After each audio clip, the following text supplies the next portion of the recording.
Alors, nous sommes actuellement dans l'onglet Suivi, rubrique Planificateur. Donc c'est ici que l'on va pouvoir planifier des événements. Alors on peut voir les événements qui vont arriver. Donc on a une liste, là ici il y a deux événements qui sont prévus. Toujours dans le planificateur, je peux gérer mes événements.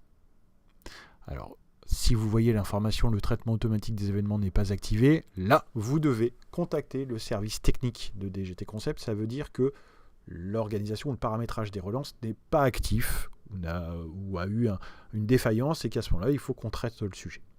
J'ai un certain nombre ici d'événements. Si je prends un test, dans mon cas, c'est le nom de mon événement et je vais pouvoir, enfin de mon planning d'événements, et à l'intérieur, je vais pouvoir ajouter des événements. Par exemple, ce serait l'envoi d'une convocation. Plutôt que d'envoyer une convocation à date fixe, ça pourrait être 2 jours, ou plutôt, parfois un peu court, on pourrait dire 10 jours avant le début de la session de formation, eh bien, je vais envoyer, soit c'est valable pour toutes les sessions, soit c'est pour une session en particulier.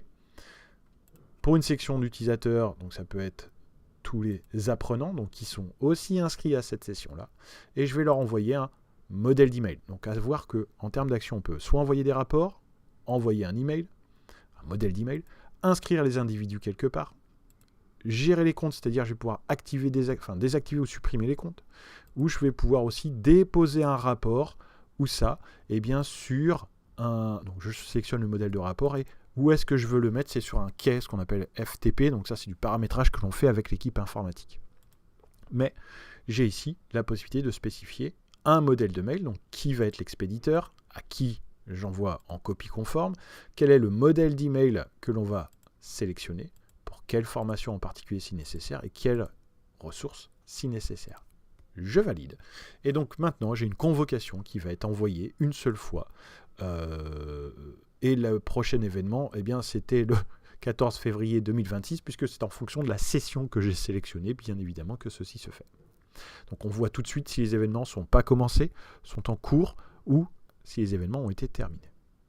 Pareil, pour cette partie gestion des plannings des événements, là je vous conseille d'être accompagné par DGT Concept pour aller plus vite et gagner un temps de fou sur toute la partie gestion, administration de votre plateforme de formation. Chose très simple par exemple, en termes d'événements, on pourrait dire, dès que des utilisateurs ne se sont pas connectés depuis plus de 6 mois, eh bien on va désactiver leur compte, pourquoi pas.